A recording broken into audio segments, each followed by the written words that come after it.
Hello students, स्वागत है आप सभी का एसएसवी मैथ्स क्लासेस में। उम्मीद है कि आप सभी स्वस्थ हैं और सभी अपनी स्टडी को काफी बेस्ट तरीके से कंटिन्यू कर रहे हैं। तो आज की इस क्लास में हम पढ़ने वाले हैं इरेशनल नंबर्स को नंबर लाइन पर कैसे रिप्रेजेंट करते हैं, जो कि क्लास 9 का बहुत ही इंपॉर्टेंट टॉपिक है और इससे एक क्वेश्चन आपके एग्जाम में हर साल पूछा जाता है।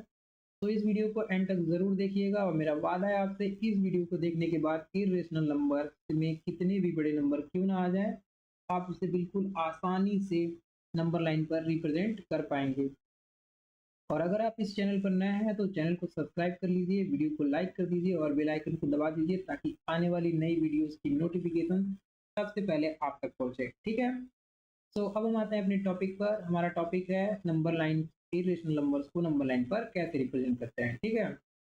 तो सबसे पहले हम पाइथागोरस थ्योरम देख लेते हैं। पाइथागोरस थ्योरम आप सभी को पता है। पाइथागोरस थ्योरम क्या करता है, किसी भी राइट एंगल ट्रायंगल में हाइपोटेन्यूज का square is equal to perpendicular का स्क्वायर प्लस बेस का स्क्वायर। ठीक है। सपोज कीजिए कि हमारे पास एक ट्रायंगल है ए बी सी, जिसमें बी सी हमारा क्या है, 1 यूनिट है, और ए सी ये भी हमारा क्या है, 1 यूनिट है। ठीक है। ए सी को हम परपेंडिकुलर कहेंगे और बी सी को बेस कहेंगे और ए बी को हाइपोटेनियस कहा जाएगा। ठीक है। तो हाइपोटेनियस यानी ए बी हम कैसे निकालेंगे, hypotenuse is equal to root over perpendicular का स्क्वायर प्लस बेस का स्क्वायर। ठीक है। ये किसने बताया था, ये पाइथागोरस ने बताया था। ठीक है।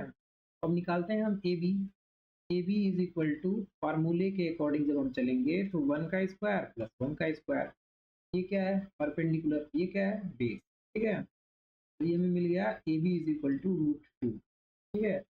अब ये रूट 2 एक नंबर है जो कि नंबर लाइन पर कहीं पर होगा। ठीक है। अब हमें इसे ही नंबर लाइन पर दिखाना है। कैसे दिखाएंगे, ठीक है। तो पहले आप 2 को ब्रेक कीजिए। ठीक है। हम कुछ ऐसे समझते हैं, रूट 2 को हमें दिखाना है तो सबसे पहले आप क्या कीजिए, रूट 2 को रूट हटा दीजिए, हमें क्या दिखाई दे रहा है 2। ठीक है। 2 को हम 2 नंबर में ब्रेक करेंगे जो कि दोनों परफेक्ट स्क्वायर के फॉर्म में हो। तो हमने 2 को ब्रेक किया तो 1 + 1, ठीक है, 2 नंबर हमें मिल गए। हम इसे स्क्वायर के फॉर्म में लिखेंगे। ठीक है, क्योंकि perpendicular square plus base square के फॉर्म में होना चाहिए। तो हमने 1 को लिखा 1 का स्क्वायर प्लस 1 को लिखा 1 का स्क्वायर और ये हमारा 2 है। यहाँ तक समझ में आया। अब मैंने क्या किया, दोनों का रूट ले लिया। ठीक है। हम इस फार्मूले जैसा बिल्कुल बनाएंगे। ठीक है। तो ये हमारा हो गया रूट 2। ठीक है। रूट 1 का स्क्वायर प्लस 1 का square is equal to root 2। दोनों तरफ रूट ले लिया। रूट 2 को हम कुछ इस फॉर्म में लिख सकते हैं। अब यहाँ पर 1 बेस लाइन है, 1 परपेंडिकुलर है। तो अब हम इसे नंबर लाइन पर दिखाते हैं। ठीक है। तो हमें नंबर लाइन पर बेस लाइन 1 यूनिट लेना है और परपेंडिकुलर भी 1 यूनिट लेना है। तो सबसे पहले हमने नंबर लाइन ड्रॉ कर लिया। फिर हमने क्या किया, इस पे नंबरिंग किया 0, 1 और 2। अब बेस लाइन हमें 1 यूनिट लेना है, तो 1 यूनिट, 0 से 1 1 यूनिट है, 1 से 2 ये भी 1 यूनिट है। अब हम क्या करेंगे, 1 पर एक परपेंडिकुलर ड्रॉ करेंगे। हमने ड्रॉ कर दिया, इसका नाम हमने दे दिया ए बी। ठीक है। और ये जो परपेंडिकुलर ए बी है उसकी लेंथ 1 यूनिट के इक्वल है। अब हम 0 को ओ मानेंगे और ओ को बी से मिलाएंगे। ठीक है।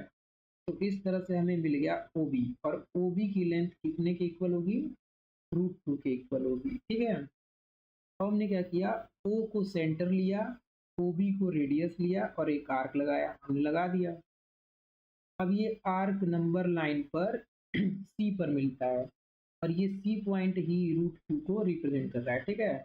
यहाँ पे देखिए जो ओ बी है वो हवा में है, यानी कि नंबर लाइन पर नहीं है। ठीक है। हम उसको धक्का देकर, मार पीट कर कहाँ पर लाएंगे, नंबर लाइन पर लाएंगे। ला दिया। और जैसे ही लाया वो सी पॉइंट पर हमें दिखाई दे रहा है। तो इस तरह से ओ सी की लेंथ ओ बी के लेंथ के इक्वल होगी, जो कि किसके इक्वल है, रूट 2 के इक्वल है। ठीक है। तो इस तरह से हम क्या कर सकते हैं, किसी भी इरेशनल नंबर्स को नंबर लाइन पर रिप्रेजेंट कर सकते हैं। हमने कर दिया, रूट 2 समझ में आ गया। ठीक है। अब कुछ पॉइंट है जिन्हें हमें याद रखना है। वो पॉइंट क्या है, हमेशा 1 यूनिट परपेंडिकुलर लेना है बेस लाइन के ऊपर। ठीक है। यानी कि बेस लाइन पर हमें 1 यूनिट परपेंडिकुलर ड्रॉ करना है। ठीक है। यानी कि परपेंडिकुलर की लेंथ 1 यूनिट होनी चाहिए।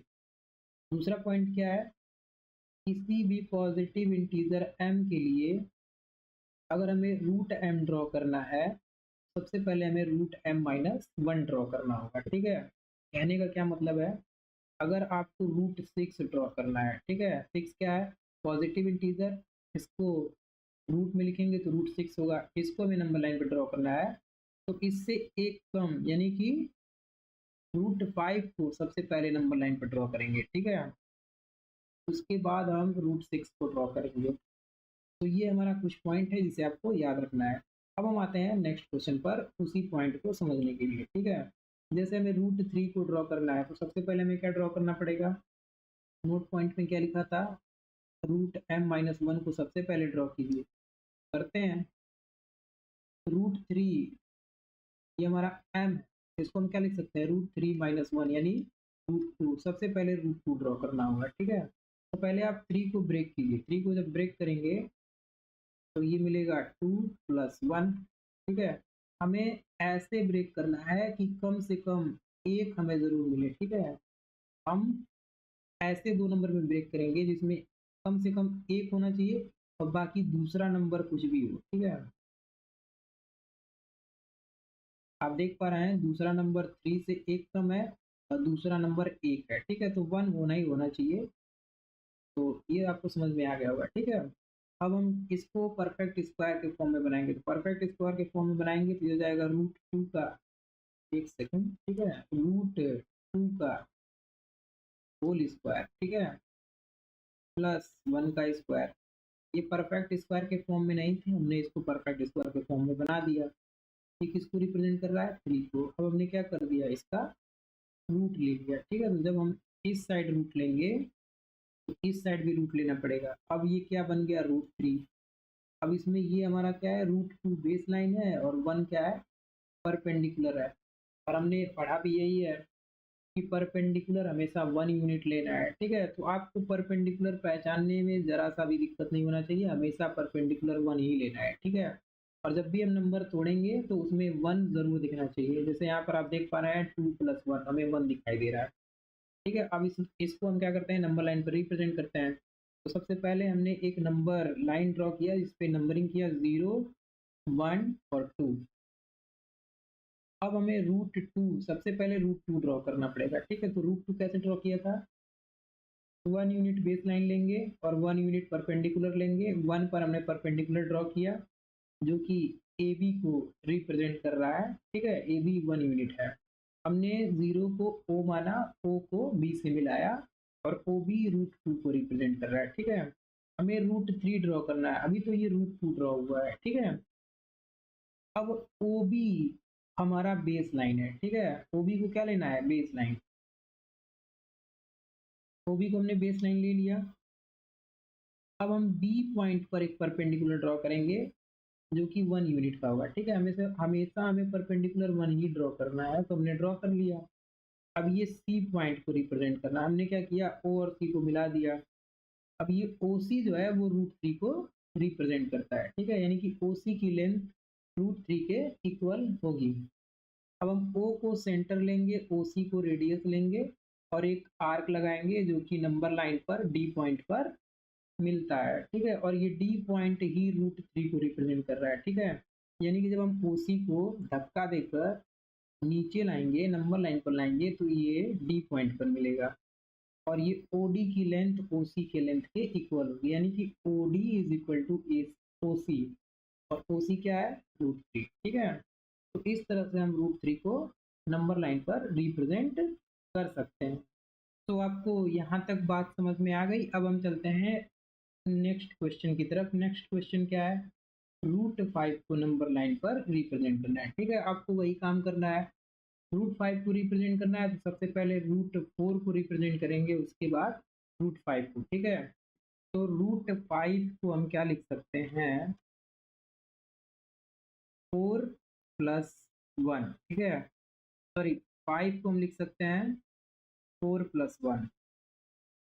अब हम फोर को क्या लिख सकते हैं, टू का स्क्वायर प्लस वन का स्क्वायर। ये हो गया। हमने क्या किया, इसका रूट लिया, जब इसका रूट लिया तो फाइव का भी रूट लेंगे। तो ये √5 हो चुका है, इसे हम बेस लाइन बोलेंगे और इसे परपेंडिकुलर बोलेंगे। अब इसको नंबर लाइन पर आप क्या कीजिए, रिप्रेजेंट कीजिए। तो सबसे पहले हमने एक नंबर लाइन ड्रॉ किया, इस पे नंबरिंग किया 0 1 2 इस तरह से, ठीक है, और 3 तक। अब देखिए हमें बेस लाइन 2 लेना है, ठीक है, मतलब 2 यूनिट बेस लाइन लेंगे। तो 2 पर हम एक परपेंडिकुलर ड्रॉ करते हैं जिसका नाम ए बी है और ये 1 यूनिट के इक्वल है, ठीक है। परपेंडिकुलर हमें हमेशा 1 ही ड्रॉ करना है। आप वहाँ पर देख पा रहे हैं स्क्रीन पर 1 के नीचे मैंने क्या लिखा है, पी यानी परपेंडिकुलर, ठीक है। अब हम क्या करेंगे, 0 को ओ मानेंगे, ओ को बी से मिलाएंगे। तो इस तरह से ओ बी जो है वो हमारा क्या हो जाएगा, √5 को रिप्रेजेंट करेगा। पर ये अभी नंबर लाइन पर नहीं है, ठीक है, हमें इसे नंबर लाइन पर लाना पड़ेगा। इसके लिए क्या करना पड़ेगा, हम ओ को सेंटर लेंगे, ओ बी को रेडियस लेंगे, कंपास और पेंसिल के हेल्प से आर्क लगाएंगे। आर्क लगा दिया हमने। जैसे ही आर्क लगाया ये किसी पॉइंट सी पर कट करता है, ठीक है, यानी कि मिलता है। अब ये सी पॉइंट ही √5 को रिप्रेजेंट कर रहा है, ठीक है। सो ओ बी की लेंथ ओ सी की लेंथ के इक्वल होगी, यानी कि √5 के इक्वल होगी। तो इस तरह से हम क्या कर सकते हैं, किसी भी इरेशनल नंबर्स को नंबर लाइन पर रिप्रेजेंट कर सकते हैं, ठीक है। ये बात आपको समझ में आ गई। ठीक इसी तरह से आप √10 को भी रिप्रेजेंट कर सकते हैं। तो √10 को रिप्रेजेंट करने के लिए क्या करना होगा, सबसे पहले √10 को सबसे पहले 10 को, ठीक है, 10 को हम क्या लिख सकते हैं, 9 + 1, ठीक है। इस तरह से तोड़ना है कि कम से कम एक नंबर 1 जरूर हो, ठीक है। आपको यहाँ पर एक 1 दिखाई दे रहा है। अब मैं इसको परफेक्ट स्क्वायर बनाता हूँ, तो ये हो जाएगा 3 का स्क्वायर प्लस का 1 का स्क्वायर। इसका हमने रूट लिया तो लेफ्ट साइड भी 10 का रूट लेना पड़ेगा। अब ये बन गया √10 और ये हो गया बेस, ये हो गया परपेंडिकुलर। अब इसको आप क्या कीजिए, नंबर लाइन पर रिप्रेजेंट कीजिए। तो नंबर लाइन पर रिप्रेजेंट सेम पहले की तरह ही एक नंबर लाइन ड्रॉ करेंगे, नंबरिंग करेंगे 0 1 2 3, ठीक है। आप इसके आगे भी नंबर लिख सकते हैं। अब मैंने क्या किया, बेस लाइन 3 लेना है, तो 3 पर हमने एक परपेंडिकुलर ड्रॉ किया जिसका नाम ए बी है और ए बी 1 यूनिट के इक्वल है। हमने 0 को ओ माना, ओ को बी से मिलाया। अब ओ बी जो है वो √10 को रिप्रेजेंट कर रहा है, ठीक है। अब ये √10 जो है वो नंबर लाइन पर नहीं है, इसको नंबर लाइन पर लाएंगे। कैसे लाएंगे, 0 को यानी ओ को सेंटर लेंगे और ओ बी को रेडियस लेंगे और एक आर्क लगाएंगे, ठीक है, कंपास और पेंसिल के हेल्प से। हमने आर्क लगाया, जैसे ही आर्क लगाया ये किसी पॉइंट सी पर नंबर लाइन पर मिलता है और यही सी पॉइंट हमारा क्या होगा, √10 को रिप्रेजेंट करेगा, यानी कि ओ बी की लेंथ ओ सी के लेंथ के इक्वल होगी जो कि √10 है, ठीक है। तो ये था √10। इसी तरह से √17 भी आप ड्रॉ कर सकते हैं, इसको भी हम ड्रॉ करते हैं, आप साथ साथ कीजिएगा, ठीक है। √17 को हमें ड्रॉ करना है, तो 17 को सबसे पहले लिखिए, इस तरह से लिखिए कि उसमें कम से कम एक जरूर आए। तो ये हो गया 16 + 1। 17 से एक कम पहले लिखते हैं, ठीक है। तो 17 से एक मतलब कि जितना हमें ड्रॉ करना है उससे एक कम लिखेंगे। तो 17 से एक कम क्या होता है, 16। 16 में +1 कर देंगे, हो गया 16 + 1। 16 को 4 का स्क्वायर लिख सकते हैं और इसको 1 का स्क्वायर लिख सकते हैं। का रूट लेंगे तो 17 का भी रूट लेना पड़ेगा। ये हो गया 17 यानी √17। यहाँ पर 4 क्या है, बेस, परपेंडिकुलर हो जाएगा 1। अब इसको नंबर लाइन पर ड्रॉ करते हैं, बेस पता है, परपेंडिकुलर पता है, ठीक है। इस तरह से हम √17 को ड्रॉ करेंगे। तो सबसे पहले हमने क्या किया, एक नंबर लाइन ड्रॉ किया, इस पे नंबरिंग किया 0 1 2 3, ठीक है, 4 तक हो गया। अब क्या करेंगे, 4 पर यानी कि बेस लाइन, ठीक है, बेस लाइन क्या क्या लेना है, 4 लेना है, यानी कि 0 से 4 तक ये हमारा बेस लाइन हो जाएगा। इस पर हमने एक परपेंडिकुलर ड्रॉ किया 1 यूनिट का, इसका नाम ए बी दिया। ए बी को ओ से मिलाया, ठीक है, यानी बी पॉइंट को ओ से मिलाएंगे तो हमें एक लाइन मिलेगी जो कि √17 को रिप्रेजेंट करता है, ठीक है। अभी यहाँ पर क्या है, सेम पहले की तरह ही √17 अभी नंबर लाइन पर नहीं है, इसको हम नीचे लाएंगे। तो नीचे लाने के लिए क्या करना पड़ेगा, ओ को सेंटर लेंगे, ओ बी को रेडियस लेंगे, एक आर्क लगाएंगे, आर्क लगा दिया, ये सी पॉइंट पर हमें मिलता है। अब यही सी पॉइंट √17 को रिप्रेजेंट करेगा, ठीक है, यानी o b is equal to O c is equal to √17। तो इस तरह से आप क्या करेंगे, किसी भी इरेशनल नंबर्स को नंबर लाइन पर रिप्रेजेंट करेंगे, ठीक है। तो ये था हमारा आज का क्लास, और आपके लिए 2 होमवर्क है, ठीक है। आप √26 और √50 इन दोनों को नंबर लाइन पर रिप्रेजेंट कीजिएगा घर पे बैठ करके, ठीक है। तो आज की क्लास में हमने सीखा इरेशनल नंबर्स को नंबर लाइन पर कैसे रिप्रेजेंट करते हैं, और अगले क्लास में यानी कि इसके जस्ट अगले क्लास में हम ये सीखेंगे कि रेशनल और इरेशनल नंबर्स का डेसिमल एक्सपेंशन कैसा होता है, ठीक है। सो आज की क्लास में बस इतना ही। आप हमें ज़रूर बताइएगा कि आपको क्लास कैसा लगा, और आप इस क्लास को कहाँ से देख रहे हैं, कमेंट सेक्शन में ज़रूर लिखिएगा, और वीडियो को लाइक ज़रूर कीजिएगा। तो मिलते हैं नेक्स्ट क्लास में, और तब तक के लिए आप अपना ध्यान रखिए, स्वस्थ रहिए, सीखते रहिए और अपना बेस्ट दीजिए। Thank you.